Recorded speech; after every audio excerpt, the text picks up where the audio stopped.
Hi, I'm Lori McGrath, the Resource Rundown. We're going to talk about classroom management. That's something that, especially new teachers, you really need to learn how to master and develop. And it's something that if you don't have good classroom management, it can really reduce your effectiveness as a teacher. So we're going to go over a few things that you can do to help improve your classroom management and make your classroom function better. Before we get started, this is a channel about educational tips and tricks and how-tos. If that's something that you're interested in, make sure you remember to subscribe to my channel down below and hit that notification bell so you don't miss out on anything that I have coming up. Now, we're gonna get started.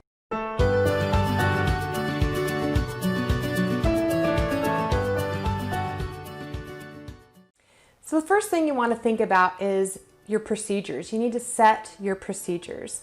These are important because these are all those little pieces that can irritate you if they're not followed correctly. And so you need to set those procedures, how you want them to enter your classroom. What do you want them to do when they're participating in discussion as far as raising their hand, or how is it that you want them to engage with you during that time? What do you want them to do when it's time to sharpen a pencil? Do you want them to do it when you're instructing? So all those little things that could drive you crazy, you need to have a procedure for. And then you need to work on those procedures and practice them over and over and over again.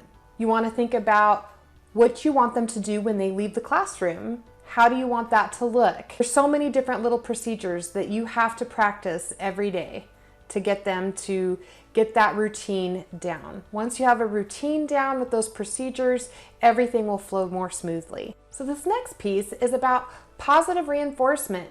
So what do you want to do in your classroom to encourage good behavior? Those little pieces that you want to add.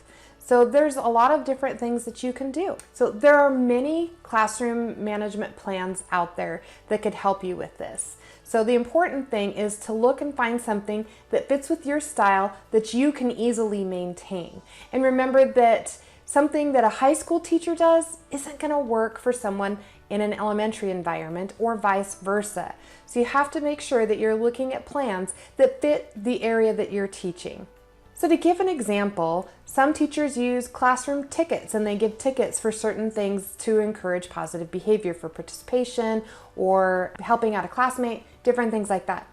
There's also point systems, which are kind of similar to ticket systems, but you award points to individuals, or if you have students sitting in groups, you can award points to groups for different things, helping each other out and working as a group.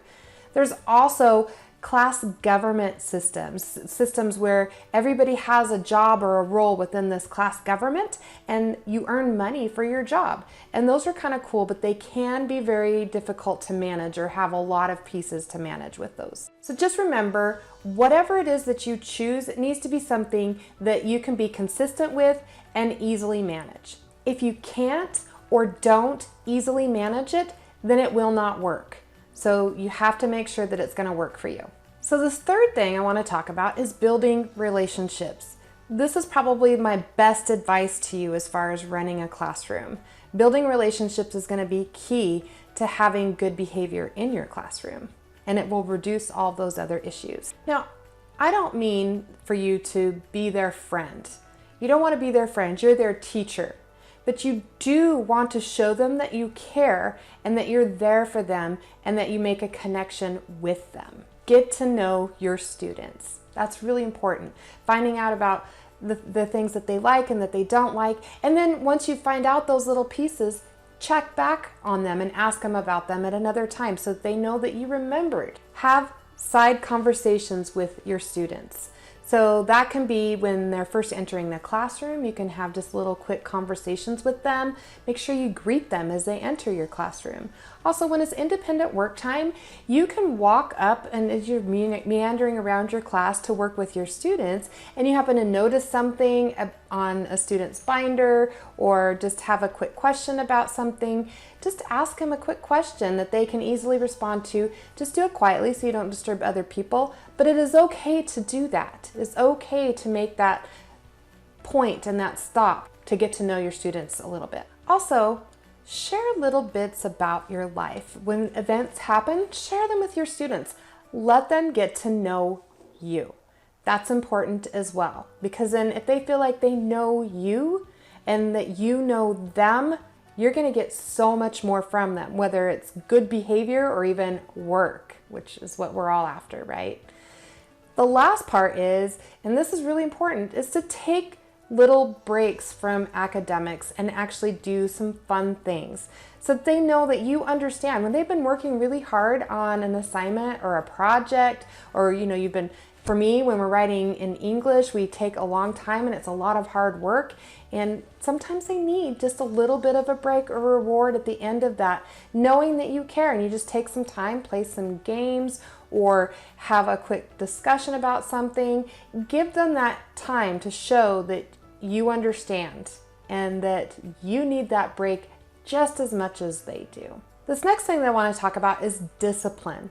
Now, this can be kind of tricky, but when you are actually, if you really think about it, I'm not talking about when you're trying to get procedures going or to remind students to do the appropriate thing, like raise their hand.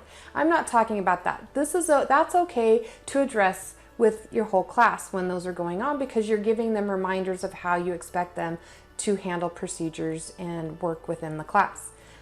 When I'm talking about discipline, I'm talking about those behaviors that require more than just that. Something where a kid acted inappropriately.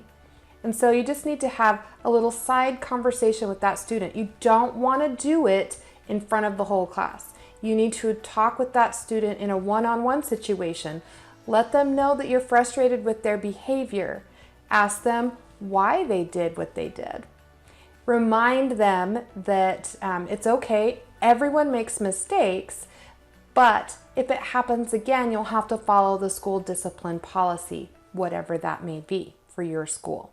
Now, if it's a serious infraction, you skip all of those steps and you go right to that office referral, because you don't want to have anything that happens in your classroom that could be that's foul language or anything that could physically or emotionally harm another individual in your class. This last thing is always and this is just kind of one simple thing, but always be consistent and fair in everything that you do and in your dealings with your students. If you're always consistent and you're always fair, they know what to expect from you and they'll respect you for it.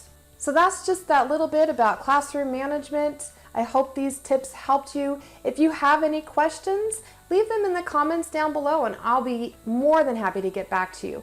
Also, other teachers out there, if you have an easy, quick tip that you would like to give out to teachers that might be watching this video, leave those in the comments too. Remember, if you like my video, give me a thumbs up, and don't forget to hit that subscribe button and that notification bell so you don't miss out on anything I have coming up. And as always, thank you for watching, and we'll see you next time.